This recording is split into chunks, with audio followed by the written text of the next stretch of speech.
नमस्कार साथियों, मेरे चैनल पर आप सभी का स्वागत है। मैं आज आपके सामने एक नई कहानी लेकर प्रस्तुत हुई हूँ, जिसका शीर्षक है सुंदर स्वभाव कैसे हो। संसार में सबसे प्रथम अपना व्यवहार संभालो। जिनके व्यवहार अच्छे हैं वही महात्मा है। किसी ने एक महात्मा से पूछा था कि मनुष्य का सबसे बड़ा धर्म क्या है। उन्होंने कहा उनका सुंदर व्यवहार। फिर पूछा कि सबसे सुंदर आचरण क्या है। तब भी कहा कि सुंदर व्यवहार। जैसे मीठे फल से मीठा रस निकलता है, ऐसे ही अच्छे स्वभाव वालों का अच्छा व्यवहार होता है। फकीर वही है जिसका स्वभाव अच्छा हो। रातों रात जागना, बराबर भगवान का नाम लेना, अन्न छोड़कर फलों के रस पर रहना, एकांतवास करना, मौन हो जाना, यह साधुता नहीं है। साधुता उसका बढ़िया स्वभाव कहा गया है। स्वभाव में कोमलता ईश्वर की देन है। यही उसका बहुत बड़ा भजन है, क्योंकि दया का भंडार ईश्वर में ही है। भले स्वभाव में बहुत सी बातें हैं। सच बोलना, साथ ही मीठा बोलना, सबसे प्रेम करना, सब पर दया करना आदि बहुत सी बातें हैं, लेकिन यह तो भले स्वभाव के अंग हैं। भला स्वभाव और है जिससे यह सब होते रहते हैं। जैसे किसी का सुंदर शरीर तभी माना जाएगा जब उसके शरीर के अंग प्रत्यंग सुंदर हो, ऐसे ही जीव की सुंदरता उसके गुणों पर निर्भर है। विद्या, नम्रता, विचार, क्षमा, सदाचार उस जीव के गुण हैं। अर्थात मनुष्य की जैसी सुंदरता शरीर से है, साथ ही उसके अंतर को सुंदरता इन गुणों से ही है। इसीलिए जिनमें यह गुण है वही वास्तव में सुंदर स्वभाव के हैं, और उन्हीं का व्यवहार अच्छा होगा। जिसका अंतर सुंदर नहीं होगा वह सुंदर विचार ला ही कहाँ से सकता है। कोई विद्वान बड़े अहंकारी होते हैं, थोड़ी सी बात पर क्रोध में आ जाते हैं।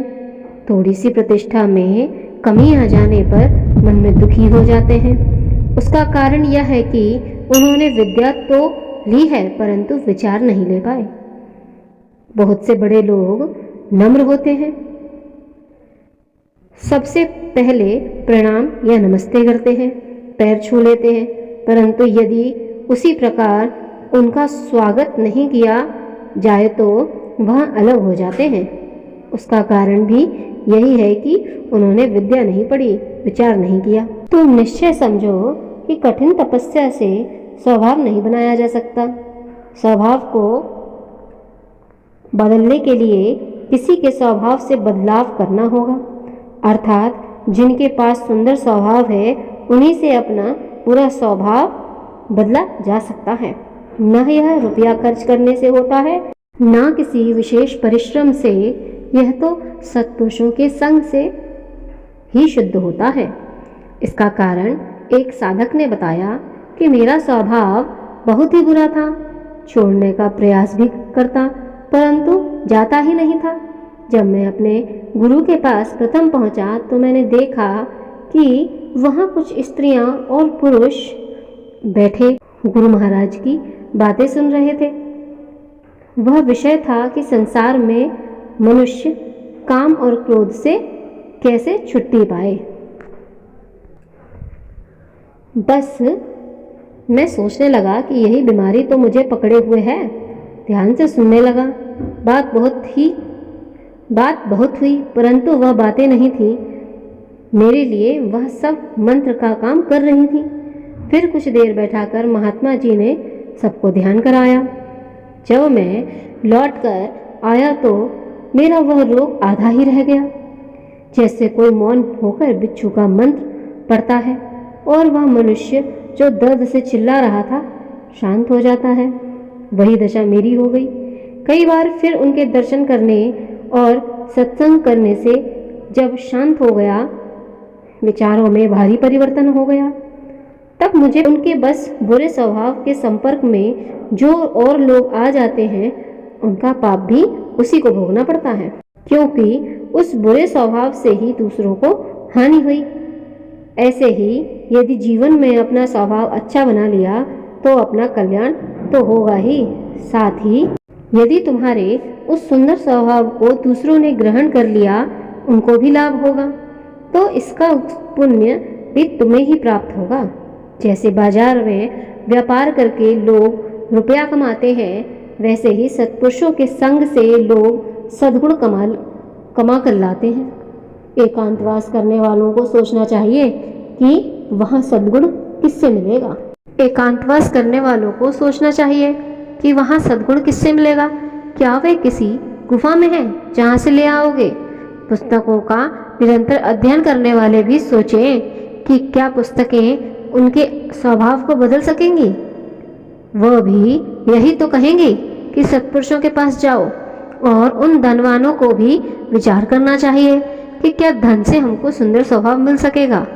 हाँ, धन उसके प्राप्त करने का एक साधन तो बन सकता है कि उसको व्यय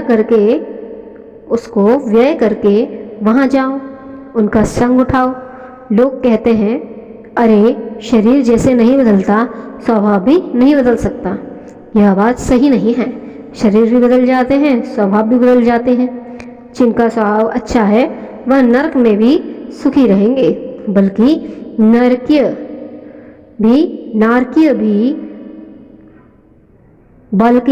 नारकीय भी उसके स्वभाव से सुखी हो जाएंगे।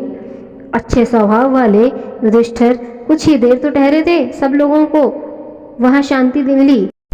अच्छे स्वभाव वाले युधिष्ठिर कुछ ही देर तो ठहरे थे, सब लोगों को वहाँ शांति मिली। जब चलने को हुए तो सबने दुखी होकर कहा, तुम्हारे यहाँ आ जाने से एक शांति छा गई थी, हम दुखों को भूल गए थे। अब तुम्हारे जाने से वही दुख फिर हमें परेशान करेंगे, इसीलिए आप यहाँ से ना जाइए। बस युधिष्ठिर ने स्वर्ग जाने से मना कर दिया और कहा, मुझे जो शांति मिली है स्वर्ग में कदापि नहीं मिलेगी। तब फिर क्या था, वह नरक ही स्वर्ग में बदल दिया गया। जिनका स्वभाव अच्छा है, चाहे वह जन्म से ही है, समझो उसे किसी महापुरुष का साथ मिल चुका है, क्योंकि मृत्यु के बाद भी मनुष्य के स्वभाव व गुण साथ ही जाते हैं, वह उसकी प्रकृति बन जाती है। फिर जिसके स्वभाव में एकदम इस जीवन में परिवर्तन आया है, समझो अवश्य किसी सत्पुरुष की छाया उस पर पड़ी है, उनका साथ उसे मिल गया है। कोई दुराचारी भी किसी संत के एक शब्द से जाग जाते हैं। इसीलिए स्वभाव के बदलने के लिए अवश्य ही किसी संत की शरण लेनी होगी। यह सत्य समझो कि परमेश्वर की पूजा से स्वभाव नहीं सुधरेगा, सत्पुरुष के संग से अवश्य तो सुधर जाएगा। और व्यवहार तभी अच्छा होगा जब स्वभाव सुंदर होगा। बस यही सुंदर व्यवहार के लिए अंतर के स्वभाव को बदलना होगा, और वह बदलेगा किसी सत्पुरुष के सत्संग से, उसी को ग्रहण करना चाहिए। इसी के साथ हमारी ये कहानी समाप्त। अगली कहानी के साथ कुछ ही समय में आपके सामने प्रस्तुत होंगे। अगली कहानी होगी मन की स्थिति।